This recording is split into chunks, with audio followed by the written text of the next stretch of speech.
Le chancelier Kohl propose une structure confédérale pour les deux Allemagnes. Ce serait une étape vers la réunification. Comment contrer le Front National à Dreux et à Marseille? Les socialistes divisés. Lionel Stoléru a été à Dreux pour appeler à voter RPR. 2 millions de femmes contaminées dans le monde, 35 000 en France. La femme enceinte peut transmettre le sida à son enfant. Début des Masters ce soir à New York. C'est la dernière épreuve de l'année. En vedette, bien sûr, Becker et Lendl. Bonsoir. Les deux Allemagnes veulent se rapprocher. Ce n'est pas encore la réunification, mais les choses vont vite. Hier soir, à Leipzig, en Allemagne de l'Est, 200 000 personnes manifestaient pour ce rapprochement. Et ce matin, c'est le chancelier ouest-allemand qui a provoqué la surprise. Helmut Kohl parlait devant le Bundestag, le Parlement allemand, et il a carrément proposé des structures confédérales entre les deux États allemands. Pour lui, ce serait une étape vers la réunification de l'Allemagne. Et M. Kohl a proposé un plan très précis, en 10 points. Autre surprise, ce plan a tout de suite trouvé un large soutien politique. Tous les partis allemands, ouest-allemands bien sûr, l'ont approuvé, à l'exception des Verts, les écologistes pacifistes. Philippe Rochaud à Bonn. Unanimité précieuse pour le chancelier Kohl à 10 mois des législatives. Chrétiens, démocrates et socialistes ont applaudi son plan en 10 points de confédération allemande. Seuls les Verts ont boudé ce discours qui pourtant se voulait rassurant.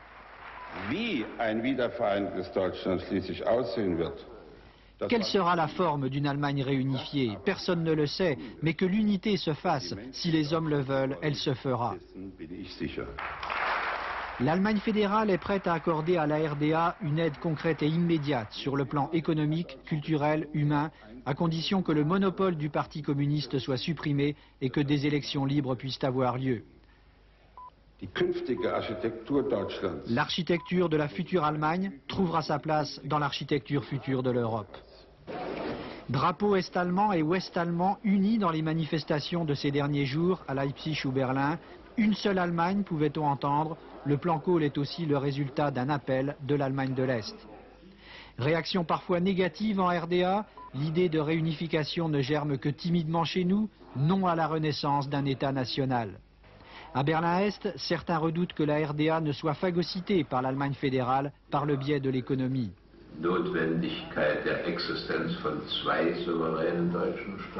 Il faut maintenir l'existence de deux États allemands, dit le président du Parti libéral de RDA. Notre pays doit garder sa dignité et sa souveraineté. Les Allemands de l'Est tentaient ainsi hier de forcer les symboles de la réunification allemande. Ils veulent aujourd'hui en baliser le chemin. C'est vrai qu'Helmut Kohl avait déjà parlé de la réunification de l'Allemagne, mais tout de même, il y a 3 semaines, lorsque le mur de Berlin s'est ouvert, personne n'osait véritablement proposer d'emblée cette hypothèse. Ce mot, réunification, pour l'Allemagne, a bien sûr une très forte consonance historique. Corinne Pertuis. La porte de Brandebourg, le point central de l'ancienne capitale, Berlin, le symbole de l'unité allemande. Cette grande Allemagne, le premier à en avoir rêvé, c'est Otto von Bismarck, en 1971. Le premier à être parvenu, c'est Hitler, avec le Troisième Reich. En 1939, le territoire allemand est de 650 000 km². Sa population est de 80 millions d'habitants. 1945, l'Allemagne est vaincue. Le 20 avril, l'Union soviétique remet à l'administration polonaise 1/5 du territoire allemand d'avant les conquêtes hitlériennes. Le 30 juillet, le système d'occupation quadripartite commence à fonctionner. Il en résultera la division de l'Allemagne et celle de Berlin. Aujourd'hui, avec le discours du chancelier Kohl, le rapprochement entre les deux Allemagnes est à nouveau d'actualité. C'est un rapprochement qui est, non pas, comme on le pense trop souvent en France, une fin en soi, mais un moyen, et je dirais même un test. L'Allemagne est déjà une puissance économique de rang mondial, elle aspire à devenir une puissance politique de rang mondial. La réunification, c'est un moyen pour la République fédérale allemande d'accéder à ce rôle politique, un peu comme la détention de l'arme nucléaire en France est également un moyen pour la France, puissance moyenne, de tenir un rang mondial. Par conséquent, si ce processus se déroule dans un cadre européen, eh bien, une Allemagne renforcée ne peut que contribuer à renforcer l'Allemagne. Mais l'enjeu est tout à fait clair. Le 9 novembre, le mur s'ouvre. En un seul jour, Allemands de l'Est et de l'Ouest se retrouvent. Il faudra sans doute beaucoup plus de temps pour que les États allemands s'unifient pour arriver à ce que le chancelier Kohl appelle un nouvel ordre de paix européen. Question maintenant, que pèserait économiquement une Allemagne réunifiée? Très lourd, sans conteste, car on ne peut oublier que la RFA, c'est le poids lourd de l'Europe des 12. Quant à la RDA, l'Allemagne de l'Est, elle, c'est la meilleure réussite des pays socialistes. Tant et si bien que l'addition de ces deux économies représenterait, elle deux, autant que le total des 11 autres pays de la communauté. Nicolas Jacobs, Françoise Joly, comparaison. Enfin, proclame cette affiche placardée à l'Est. La même aurait pu l'être à l'Ouest, car une union, voire une réunification, c'est l'émergence d'une formidable puissance économique au sein de l'Europe. L'alliance des deux premiers de la classe, l'un à l'Est, l'autre à l'Ouest, un marché de 78 millions d'habitants, le numéro 1 mondial de la chimie, de l'équipement industriel ou encore de la pharmacie et du machinisme agricole. Mais les sommes à investir sont aussi colossales que l'enjeu. 1000 milliards de francs, les 4/5 du budget de la France, pour faire repartir l'économie est-allemande. Une somme qui n'effraie pas l'Allemagne fédérale, car une réunification, c'est d'abord une très bonne affaire pour les Allemands de l'Ouest. L'accès à un marché de 17 millions d'habitants, où par exemple, seulement un Allemand sur 5 possède le téléphone. Et puis, autre Eldorado, la main-d'œuvre. Un Allemand de l'Est coûte 2 fois moins cher qu'un Allemand de l'Ouest. Et c'est d'ailleurs la crainte de la RDA, devenir la Corée du Sud de l'Allemagne fédérale. Alors bien sûr, cette perspective d'une réunification ne fait pas plaisir à tout le monde. En Allemagne de l'Est même, des personnalités de l'opposition pourtant, écrivains, chercheurs, artistes, responsables d'entreprises, ont lancé un appel aux Allemands de l'Est pour que soit préservé un État socialiste allemand face à la RFA. Vadim Zagladin, le conseiller de Mikhaïl Gorbatchev, s'est déclaré surpris par les projets du chancelier Kohl. On sait que les soviétiques ont toujours été opposés à toute idée de réunification. En revanche, il y a peu de temps, François Mitterrand avait donné un point de vue très différent. C'était à Copenhague au cours de l'une de ces étapes européennes. Alors c'est vrai, Philippe Lefebvre, la perspective d'une réunification de l'Allemagne bouleverse tout l'ordre européen. Avoir peur ou pas de la réunification, vu d'ici, pour certains, et François Mitterrand est de cela, l'Europe de l'Ouest est suffisamment ou sera suffisamment forte pour que l'Europe de l'Est, fascinée par la démocratie et le modèle industriel, la rejoigne à terme dans une communauté équilibrée d'intérêts et de valeurs. Une seule Allemagne y trouverait facilement sa place. Il y a une vision plus pessimiste. L'Europe de l'Ouest n'est pas forcément un modèle. À terme, l'Allemagne fédérale finira, à cause de son histoire, par choisir l'Est plutôt que l'Ouest. Cette Europe-là sera instable et l'Allemagne réunifiée en serait le leader de par sa situation géographique et sa force économique et démographique. Pour les tenants de cette thèse, l'histoire est plus forte que l'économie et les droits de l'homme. C'est le spectre de la Grande Allemagne à l'origine de la Première Guerre mondiale. Comment alors se déterminer? 2 éléments de réponse. Un ordre européen vieux de 50 ans s'écroule. Tant mieux, pour la moitié de l'Europe, il signifiait parfois oppression. Deuxième chose, il y a dans la construction de ce nouvel ordre, de ce nouvel équilibre européen, un formidable défi à relever pour tous les stratèges et les hommes politiques. Alors on parlait de l'Europe, Philippe Lefebvre, mais il y a aussi bien sûr Washington, il y a aussi Moscou. Bien, rien ne se fera évidemment sans eux. Il faudra à terme redéfinir une nouvelle règle du jeu stratégique en Europe, parler de l'OTAN et bien sûr parler du pacte de Varsovie. En fin de semaine, vous le savez, au large de Malte, messieurs Bush et Gorbatchev se rencontrent. Ils devraient commencer à en parler. Merci Philippe. En France, après avoir beaucoup parlé de l'Est, les hommes politiques sont revenus à des réalités plus quotidiennes. En question, le deuxième tour des élections partielles de Dreux et de Marseille. Dans un cas comme dans l'autre, dimanche dernier, le Front National a fait une extraordinaire percée. Chacun veut battre le parti de M. Le Pen dimanche prochain, mais les méthodes sont bien différentes. Exemple, le candidat socialiste à Dreux, arrivé 3e, refuse de voter dimanche prochain pour Michel Le Thuillier. Le candidat RPR, arrivé lui 2e. Ce candidat RPR qui sera le seul opposant de la candidate du Front National. Je ne veux ni de la peste ni du choléra, a dit le socialiste. Même attitude d'ailleurs du candidat MRG. En revanche, Lionel Stoléru, ancien conseiller de Giscard, mais actuellement secrétaire d'État au plan dans le gouvernement Rocard, Monsieur Stoléru donc, est allé à Dreux aujourd'hui pour lancer au nom du gouvernement un appel à voter pour le candidat RPR. Roland Sicard. Ambiance lourde cet après-midi au Market Pub. Pourtant, tout avait plutôt bien commencé. Lionel Stoléru, ministre d'ouverture du gouvernement Rocard, était venu porter sa bonne parole. Tous unis contre Le Pen, mieux vaut voter pour le RPR, le Thuilier, que laisser passer le Front National. Je viens ici pour lancer l'appel de Dreux, au nom du gouvernement, au nom de l'Association des démocrates, au nom des ministres de l'Ouverture. Faisons tout ensemble pour barrer la route aux candidats du Front National. Lorsque je le dis aujourd'hui de la même manière que lorsque j'étais dans l'opposition, j'avais dit plutôt Fabius que Le Pen. Monsieur Le Thuilier. Le problème, c'est que dans la même salle de 40 mètres carrés, les candidats socialistes et radicaux de gauche du premier tour, venus écouter poliment le ministre, faisaient ensuite entendre leurs différences. Bref, des sourires un peu crispés et une belle pagaille. En tant qu'électeur, je voterai blanc. Mon électorat fera ce qu'il ressent. Monsieur Stollerus, si vous voulez, ne peut pas, de notre point de vue, emmener des gens qui luttent pour une sorte de morale, un idéal de gauche, à voter pour Monsieur Le Thuilier qu'ils combattent depuis longtemps. Une position qui n'est pas encore définitivement arrêtée, les socialistes de Dreux se réunissent ce soir pour prendre eux-mêmes leurs décisions. Mais pour l'instant, la cacophonie à gauche fait un peu désordre, un désordre qui pourrait bien faire l'affaire dimanche de Marie-France Tirbois. Du côté du RPR, on se veut très ferme vis-à-vis de la gauche. Pas d'alliance avec le PS ou avec le PC, c'est ce qu'a dit Alain Juppé tout à l'heure.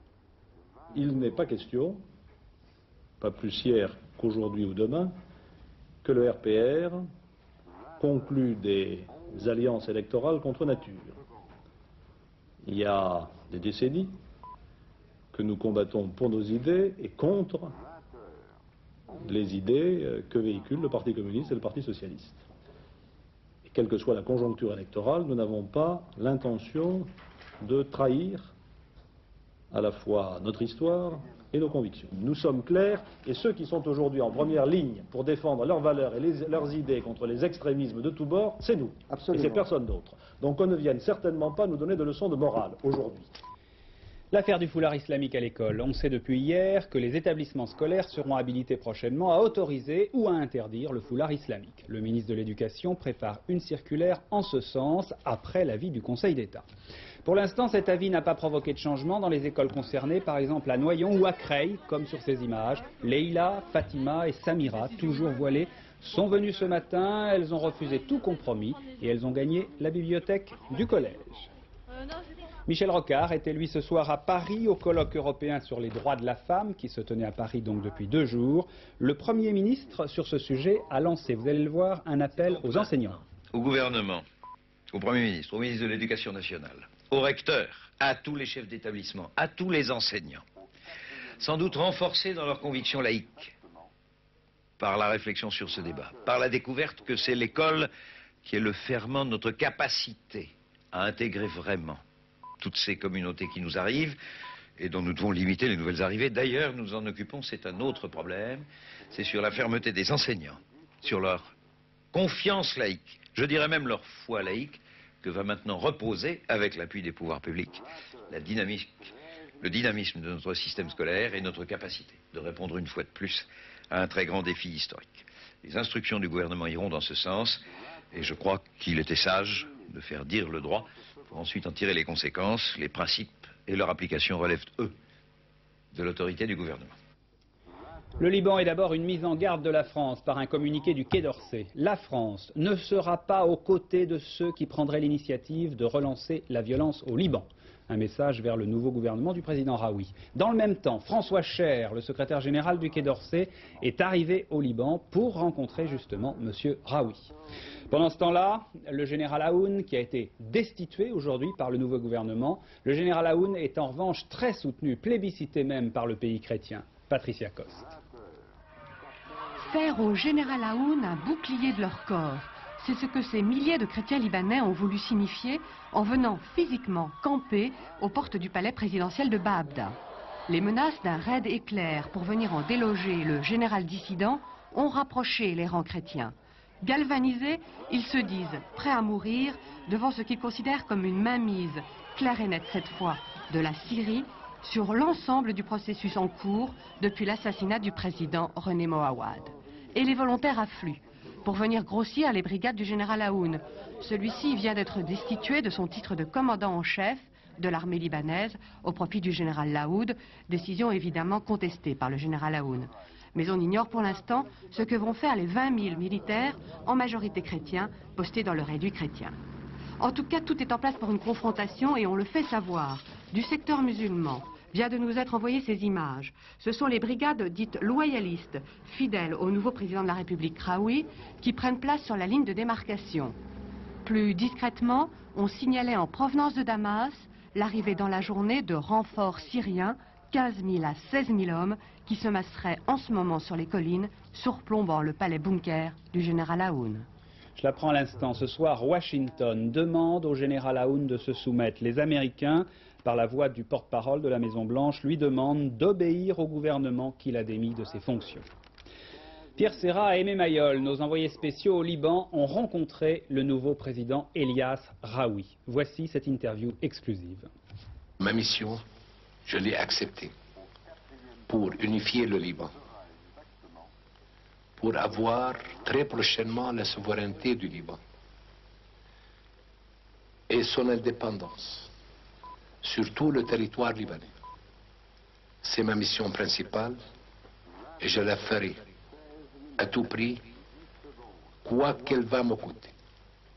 Tôt ou tard, c'est l'armée libanaise qui va régner au Liban sur tous les territoires libanais, que ce soit à partir du Liban Sud jusqu'à Liban Nord, jusqu'à la Bekaa et jusqu'à n'importe quel mètre carré au Liban.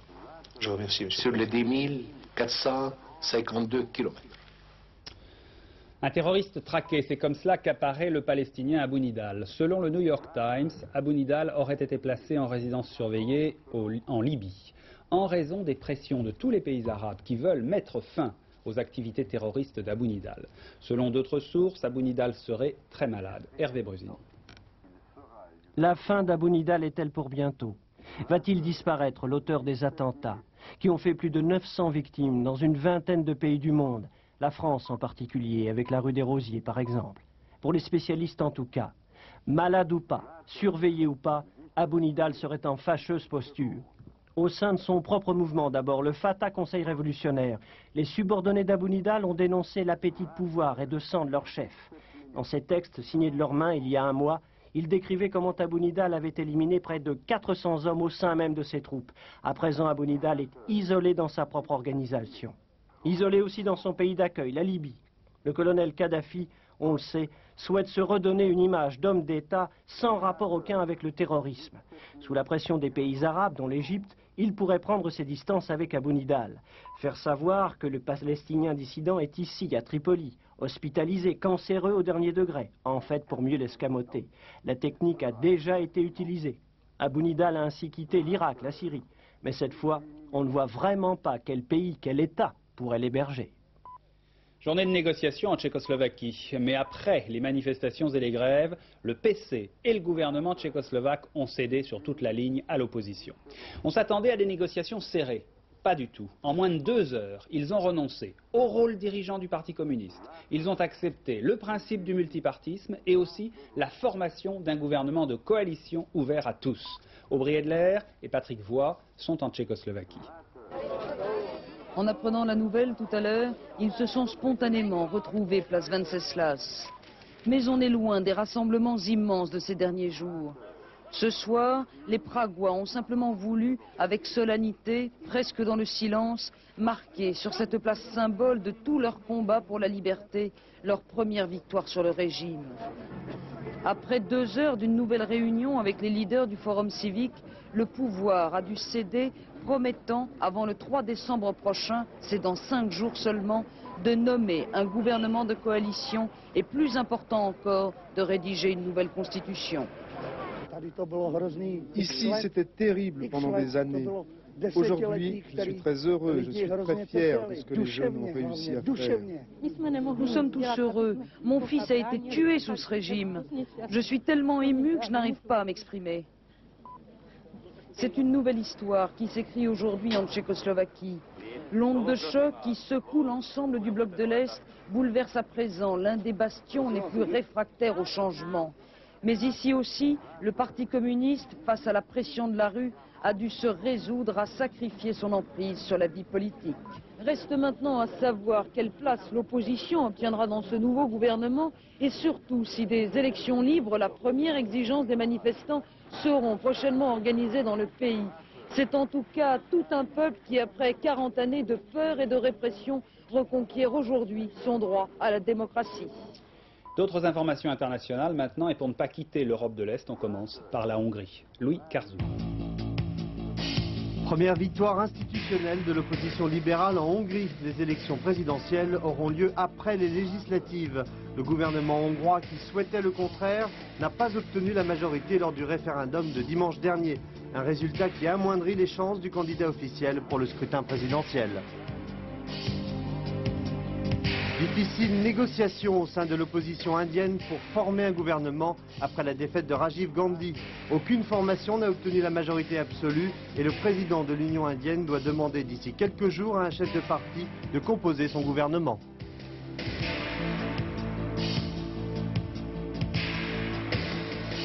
Le projet de loi d'amnistie générale pour la Nouvelle-Calédonie en passe d'être adopté par l'Assemblée nationale. Les députés du PS et du PC ont annoncé leur intention de voter en faveur du projet gouvernemental. Cette amnistie concerne 40 personnes inculpées pour crimes de sang. La Citroën XM élue voiture de l'année 1990. Le jury, composé de 57 journalistes venus de 17 pays, s'est déclaré charmé par les innovations techniques du modèle français. La voiture aux 2 chevrons succède à la Fiat Tipo. Petit coup de froid à la Bourse de Paris où le marché, très peu actif, a cédé 0,19% en fin de séance malgré les hausses japonaises et américaines. Léger mieux en revanche pour la devise américaine à 6 francs 13,65.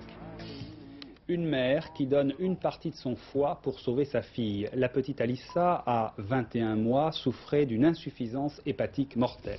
Les chirurgiens américains lui ont implanté une partie du foie de sa mère Terry. Il y a déjà eu 3 transplantations hépatiques provenant de donneurs vivants dans le monde, mais celle-ci, la première aux États-Unis, est aussi la première faite sur un enfant qui était encore en relativement bonne santé au moment de l'intervention. Le sida pour la mère et l'enfant, ce sera le thème de la conférence internationale sur le sida à Paris, car c'est la nouvelle tragédie de cette maladie. 2 millions de femmes dans le monde sont contaminées, 35 000 en France. Enceintes, elles peuvent transmettre la maladie à leur enfant. Daniel Huygou, constat. À la maternité de Port-Royal, toutes les femmes enceintes ou presque acceptent le test du sida. Dans 9 autres maternités de la région parisienne, les médecins n'ont enregistré qu'1% de refus. Vous avez accepté le test? Oui, tout à fait. Pourquoi? À l'époque actuelle, ça me semble naturel d'être au courant, de se protéger si besoin. C'est une période de la vie privilégiée pour faire le point, non seulement pour soi, mais pour l'enfant qu'on porte, quel que soit le style de vie que soit on mène, c'est-à-dire qu'on se sent plus ou moins concerné, plus ou moins dans une population à risque. Le test chez la femme enceinte s'impose d'autant plus que le virus du sida se transmet petit à petit dans l'ensemble de la population, population à risque ou pas. La proportion des femmes atteintes de sida parmi les individus atteints de sida a doublé au cours des dernières années. C'est ainsi que fin 87, c'était de l'ordre de 10%, et à la fin de cette année, c'est de l'ordre de 20%. Et cela est dû, je crois, d'une part à la toxicomanie et plutôt maintenant au contact sexuel. Le risque de contaminer l'enfant pendant la gestation est moins important qu'on le pensait. 30% au lieu de 50%, et surtout pas 100% comme certaines mères le croient encore. Reste que le risque existe et que la mère séropositive doit prendre la terrible décision de garder ou ne pas garder l'enfant. Une mère sur 2 préfère prendre le risque. Madame, pourquoi vous avez voulu garder votre enfant? Parce que ça se trouve, j'en aurais pu. C'est tout. Qu'est-ce que ça représente que d'avoir cette petite fille aujourd'hui pour vous? L'espoir. C'est tout. Depuis un an, plus de 1600 enfants de femmes séropositives sont nés en France. Ce n'est que plusieurs mois après que l'on sait s'ils sont séropositifs. Toute la question est alors de savoir quelle thérapie les sauvera de la mort. Et au Conseil des ministres ce matin, Claude Évin, le ministre de la Santé, a dressé un premier bilan de la lutte contre le sida en France, 1 an après la mise en œuvre du plan gouvernemental. Conclusion de ce bilan, la progression de la maladie ralentit très nettement chez les homosexuels. En revanche, elle se propage très vite chez les toxicomanes. Tennis, c'est l'heure des bilans pour 89 avec la traditionnelle épreuve des Masters. C'est à New York, les 8 joueurs du monde, les 8 meilleurs joueurs du monde, bien sûr, qui commencent ce soir à en découdre pour la suprématie mondiale. Favoris, Becker et Lendl. Jean Mamère. Pour la 13e et dernière année, les qualifiés pour le Masters regarderont l'Empire State Building en pénétrant dans le Madison Square Garden. Pour la dernière fois, le Central, dont les places sont réservées à 19 000 privilégiés seulement, accueille le 5e grand tournoi du tennis moderne. Invités à la fête, 8 joueurs seulement, les 8 meilleurs du monde, dont 5 Américains. Aaron Krickstein, le dernier qualifié, participe au 2e Master de sa carrière, tout comme son compatriote André Agassi. L'homme aux shorts bleus, en baisse de forme ces derniers mois, n'a remporté cette saison qu'un seul tournoi. 3e Masters pour Brad Gilbert et 5 victoires en Grand Prix. Puis le petit nouveau, Michael Chang, le vainqueur surprise de Roland Garros. Sans oublier John McEnroe, leur chef de file, un ancien vainqueur qui aimerait bien chez lui en Amérique pour la dernière au Madison faire un coup d'éclat. Mais les prétendants ne manquent pas, avec Stefan Edberg, le Suédois, numéro 3 mondial, ou l'Allemand de l'Ouest, Boris Becker, détenteur du trophée, vainqueur de Wimbledon et de l'US Open, qui joue ici la place de numéro 1 mondial au Tchécoslovaque Ivan Lendl. C'est la dernière chance pour lui de remporter un tournoi majeur et de rester encore un an le premier de tous.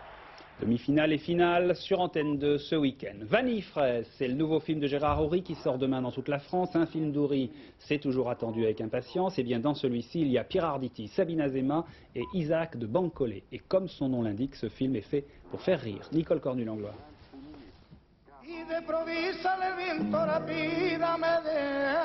Il est à Paris depuis 15 ans, mais c'est en Côte d'Ivoire qu'il est né.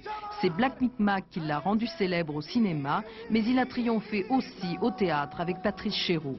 Pour son 14e film, Vanille fraise, Isaac de Bancolé est un agent secret chargé de dynamiter un bateau aidé par Sabine Azéma. L'histoire se passe à Capri, pas sur les berges de la Seine. Quand l'Africain se trouve à cet échelon-là de la société, donc dans une mission où on n'a pas l'habitude de voir des Noirs, c'est vrai que lui confier une mission comme ça peut paraître aux yeux des collaborateurs qu'ils ont en Italie, qui ne comprennent pas tout à fait pourquoi ce couple est comme ça, c'est-à-dire un couple noir-blanc, black and white. Fais ci, fais ça, on part, on reste, on n'attend plus. On tue ton mari, allons donc, pourquoi pas. Je suis pas une tête émoussée, moi.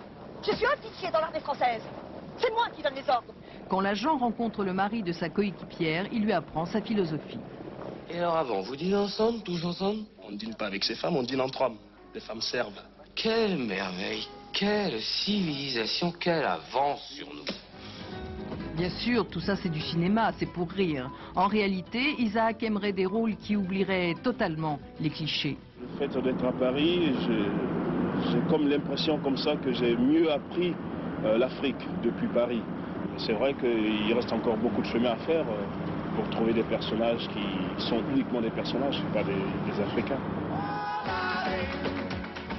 Tiercé, le résultat, je l'apprends à l'instant, c'était en nocturne à Vincennes. La course vient de se courir. Ordre d'arrivée du tiercé Quintet Plus. On va le voir. 13, 10, 8, 18, 20. La météo, c'est Cabrol tout de suite. Les rendez-vous de ce soir, Star à la barre à 22h10, présenté par Daniel Bilalian. Un sujet qui nous concerne tous, c'est la presse mentale. Et puis vers 23h40, la dernière édition, Henri Sagnier. J'y suis arrivé. Bonne soirée. Demain, ce sera à 20h. Je vous retrouve. Bonsoir.